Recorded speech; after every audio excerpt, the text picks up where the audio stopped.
নমস্কার, আমি শঙ্খ WBPSC anti corruption student ইউনিটির পক্ষ থেকে সবাইকে অভিনন্দন জানালাম কারণ গতকাল আমাদের কোর্ট থেকে যে রায়টা এসেছে, মানে আমরা প্রাথমিকভাবে যেটা চেয়েছিলাম আমাদের সেই দাবি কিন্তু পূরণ হয়েছে যে অন্তত এই যে রিক্রুটমেন্ট প্রসেস এটাতে যাতে স্টে পড়ে যায়। কারণ পিএসসি যেভাবে মানে আমরা প্রোটেস্ট করলাম গত 19 তারিখ গত মাসের, তার সাথে সাথেই যেভাবে তারা অ্যান্সারকে প্রকাশ করে দিল, তো তড়িঘড়ি হতেই পারে এই দুর্নীতিকে ধামাচাপা দেবার জন্য পিএসসি রেজাল্টও পাবলিশ করে দিতে পারতো। তো যাতে তারা মানে এই ফার্দার প্রসিডিওর এগিয়ে যেতে না পারে, সেটা খুব জরুরি ছিল। তো আমরা আজকে যেই জায়গাটায় পৌঁছেছি, মানে কয়েক হাজার চাকরি প্রার্থী আমরা একত্রিত হয়েছি, তার সাথে এত শিক্ষকরা আমাদের সাথে আছে, তো এই সমস্ত কিছুর ক্রেডিট যার ওপর যায় সেটা শুধুমাত্র হোয়াইট পলিটিক্সের ওপর। তো হোয়াইট পলিটিক্সকে আলাদা করে ধন্যবাদ দিয়ে ছোট করব না।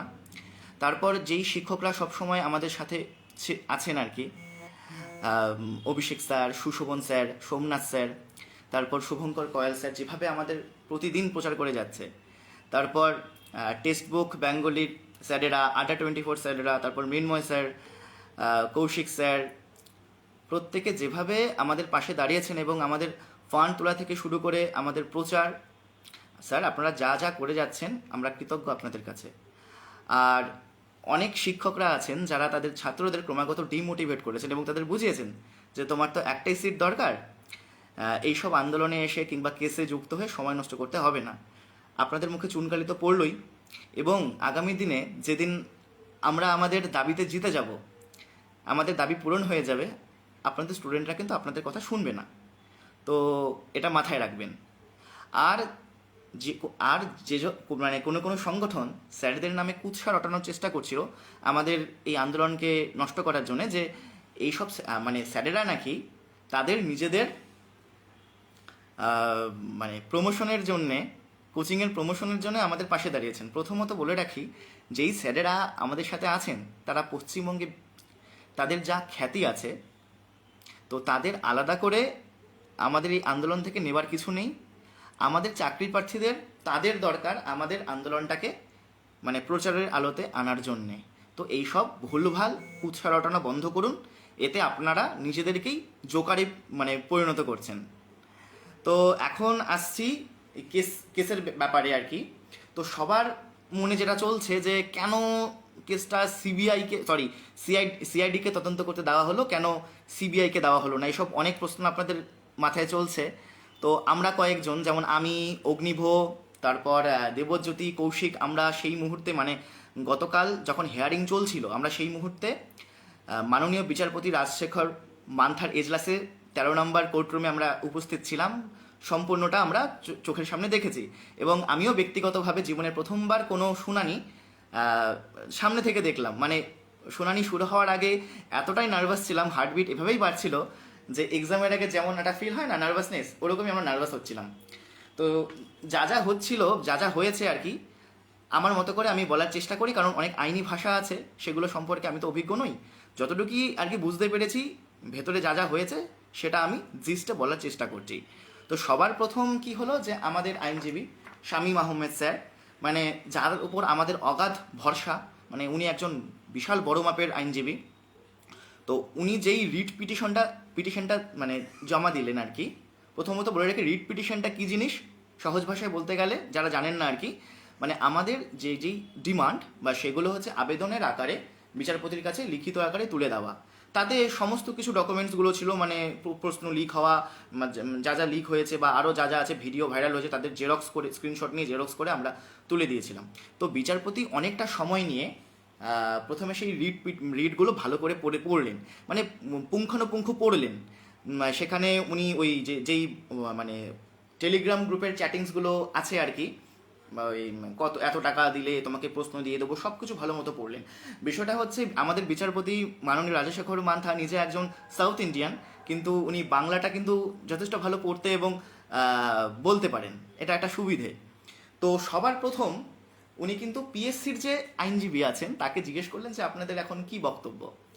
তো পিএসসি বলা শুরু করলো, স্যার মাত্র 60খানা এফআইআর কপি এসছে, তো আমরা যে জাস্ট রিসিভ করেছি, এখনও তেমনভাবে কিছু শোনা যায়নি, ব্লা ব্লা এরকম বলছিল। তো তখন বিচারপতি প্রথমেই বলে দিয়েছেন যে এভাবে ভাইরাল হয়েছে, তো দিস এক্সাম শুড বি, মানে এক কথা যদি বলি বাংলাতে যেটা মানে দাঁড়াবে যে এই এক্সামটা বাতিল করে দেওয়া উচিত। তখনই পিএসসির যে আইনজীবী ওনারা বলতে উনি এবং ওনার অ্যাসিস্ট্যান্ট ছিলেন, তো ওনারা বলছেন যে মানে মাত্র কয়েকটা অভিযোগ এসছে কয়েকটা জায়গা থেকে, মাত্র 60খানা, তার জন্য এতজন যোগ্য প্রার্থী আছে যারা ভালো মতো এক্সাম দিয়েছে, তারা এখান থেকে বঞ্চিত হবে। মানে এটা পিএসসির যুক্তি, তারা এটাকে দাঁড় করানোর চেষ্টা করছেন। তো তারপর যথারীতি বললেন, মানে বিচারপতিও বলছেন যে যেভাবে ভাইরাল হয়েছে, মানে তো সবটাই দেখেছেন না, তো কি বলতে চান। তো এই ধরনের কথোপকথন চললো। তখন শামীম স্যারও ওই সময় বললেন যে স্যার আপনি হয়তো দেখেছেন যে চ্যাটিংসগুলো হোয়াটসঅ্যাপ গ্রুপে বা টেলিগ্রাম গ্রুপে বাংলাতেই বলছেন যে এক হাতে টাকা আর এক হাতে প্রশ্ন। তো এই জিনিসটা বলার সাথে সাথে বিচারপতি সবার প্রথম স্টে দিয়ে দিলেন। তো আমরা তো ভীষণ খুশি সেই মুহূর্তে। তার পরবর্তীতে অর্ডার কপি আমাদের তো বের হয়ে গেছে, অনেকেই হয়তো দেখে নিয়েছেন আমাদের টেলিগ্রাম গ্রুপ হোয়াটসঅ্যাপ গ্রুপে। তো এখানে মেইন যে পয়েন্টগুলো আছে সেগুলো আমি সহজভাবে বলার চেষ্টা করি। সবচেয়ে যেই মানে 11খানা পয়েন্ট আছে, কিন্তু সবচেয়ে ইম্পর্টেন্ট যেগুলো, 3 নাম্বারটা যদি আমরা দেখি, 3 নম্বরে যেটা পিএসসি বলেছে যে 60খানা এফআইআর কপি আমাদের কাছে এসছে, এই বিষয়টা এখানে তুলে ধরা হয়েছে। এবং আমাদের জন্য সবচেয়ে যেটা জরুরি সেটা হচ্ছে 5 নম্বর পয়েন্ট। এখানে বলেছে the recruitment process can not be allowed to proceed any further, মানে অলরেডি স্টে, মানে এই রিক্রুটমেন্ট প্রসেসটা আর কিন্তু এগোতে পারবে না, স্টে পড়ে গেল। ঠিক আছে।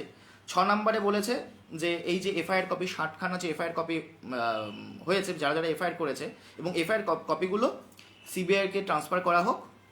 ঠিক আছে, সিবিআই কেন বলছে, সিআইটিকে ট্রান্সফার করা হোক এবং এটা তদন্ত হোক। এবার যেটা বিষয় সবাই বলছে যে সিআইডি কেন, সিবিআই কেন না, রাজ্য সরকারের সিআইডি কি আমাদের হয়ে মানে স্বচ্ছতার সাথে তদন্ত করবে?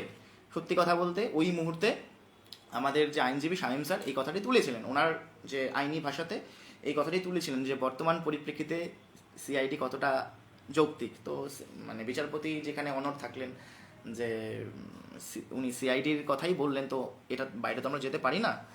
আর সবচেয়ে বড় ব্যাপার যেটা, সিবিআই কখন দেয়, যেগুলো হচ্ছে বড় মাপের মানে স্ক্যামগুলো হচ্ছে, যেমন ওই এসএসসির ক্ষেত্রে আমরা দেখেছি বা টেটের ক্ষেত্রে দেখেছি, যেখানে রিক্রুটমেন্ট প্রসেস মানে কমপ্লিট হয়ে গেছে, অলরেডি চাকরি করছে, সেই সব তদন্তগুলোর ক্ষেত্রে সিবিআই দিয়েছে। সিবিআইটা বড় লেভেলের তদন্ত না যখন দেওয়া হয়, কিন্তু প্রশ্ন ফাঁসের বিষয়টা কিন্তু মানে আমাদের জন্য ব্যক্তিগতভাবে এটা বিশাল বড় জিনিস, কিন্তু মানে বাস্তব যেটা এসএসসির সাথে হয়ে গেল, যেটা প্যানেল বাতিল হলো, তার সামনে কিন্তু এটা অত্যন্ত ছোট বিষয়। সেই জন্য হঠাৎ করে ওদের তো নিজস্ব মানে ধাপ থাকে না, তো হঠাৎ করে ওভাবে সিবিআই দিতে পারে না। এটা মানে আমার নলেজ থেকে বলছি, আমার কমন সেন্স থেকে বলছি। যাই হোক, আমাদের আইনজীবী কিন্তু বলেছিলেন যে সিআইডি কেন। তো যাই হোক, তো যা কথোপকথন হয়েছে, আরও অনেক কিছু হয়তো এই মুহূর্তে মাথাতেও আসছে না। তারপরে 8 নম্বর পয়েন্ট একটু আমরা শুনেছি, ওই মুহূর্তে বিচারপতি বলেছিলেন যে the PSC shall publish this order on their website. মানে এই যে স্টে পড়ে গেল, পিএসসিকে নোটিফিকেশন আকারে দিতে হবে তাদের ওয়েবসাইটে। ঠিক আছে, এগুলোই ইম্পর্টেন্ট আমাদের জন্য, যে আপাতত কিছু হচ্ছে না। এবং লাস্ট বলেছে ওই যে 10 নম্বর পয়েন্টে দেখবেন 2024-এর 22শে মে লিস্ট ম্যাটার, মানে 2024-এর 22শে মের মধ্যে যেই তদন্তগুলো করবে সিবিআই এবং পিএসসিকেও তারা বলেছে যে আপনাদের যা যা করণীয় আপনারা করে নিন, আর ওই নির্ধারিত সময়ের মধ্যে সব কিছু জমা দিতে হবে। তবে আশাবাদী, আর 1টা থেকে 2টো হেয়ারিংয়ে কিন্তু আমরা জিতে যাব, কারণ বিচারপতি প্রথমেই কিন্তু এই কথাটি বলে দিয়েছেন যে যা হয়েছে এই এক্সামটাকে কিন্তু বাতিল করে দেওয়াই উচিত। বিচারপতি প্রথমেই এটা দিয়ে স্টার্ট করেছেন। তো আশা করি মানে আমরা খুব তাড়াতাড়ি, আশা কেন করব, মানে আমাদের ডিমান্ড অবশ্যই পূরণ হয়ে যাবে। রি এক্সাম যেটা আমরা আশা করছি, আমরা তো জিতবই। আপনারা সবাই সাথে থাকুন। আর অনেক মানে সংগঠন আছে যারা এই মামলাকে মানে নিজেদের নামে চালানোর চেষ্টা করছে। আমরা দিনরাত এতটা পরিশ্রম করেছি এই মামলাটা নিয়ে, মানে সেখানে যেভাবে অগ্নিভ এবং বাকি যারা আছে এতটা দৌড়াদৌড়ি করেছে, তো কিছু বলার নেই। যারা কেন যে অন্যের জিনিস নিজেদের নামে চালাতে চায়, এটা তাদের নিচু মানসিকতার প্রমাণ আর কি। তারপর সংবাদ মাধ্যমে আমাদের মামলার জায়গায় অন্যদের নাম দিয়ে প্রচার করেছে অনেকগুলো সংবাদপত্রে দেখলাম। এগুলো উচিত নয়, এগুলো অত্যন্ত নিচু মানসিকতার পরিচয়। যাই হোক, তো আমাদের লক্ষ্য, আমাদের স্থির মানে যেটা আমাদের, সেদিকে আমাদের এগিয়ে যেতে হবে, কারণ সামনে ক্লার্কশিপ আছে, সামনে মিসলেনিয়াস আছে। তো পিএসসি যেভাবে দুর্নীতি সাথে জড়িত, সেভাবে পিএসসির কিন্তু কিছু হয়নি। যেটা এসএসসি বা টেটের সাথে হয়ে গেছে, পিএসসি এখনও সেভাবে জাঁতাকলে পড়েনি। তো আমাদের সেই দিকটা দেখতে হবে যে যাতে আগামী যে প্রসেসগুলো আসতে চলেছে, সেটা মিসলিনিয়াস হোক, আগামী ডাব্লিউবিসিএস হোক, আমাদের অনেকগুলো ডিমান্ড আছে। ছোট ছোট করে এই আমরা ফুড এসে দিয়ে স্টার্ট করি, দেখা যাক পরের 22 তারিখেই আমরা জিতবো না তারপরে আবার আরেকটা ডেট দেয় হেয়ারিংয়ের। তো আজকে এতটুকুই থাক। আর যদি কোনো বক্তব্য থাকে আপনারা আপনারা আমাদের টেলিগ্রাম গ্রুপে জিজ্ঞেস করতে পারেন কেস সম্পর্কে, বা আরও যদি কোনো আপনাদের জানার থাকে বলতে পারেন। তো আজকে আর কিছু বলার নেই, আজকে এখানেই শেষ করছি।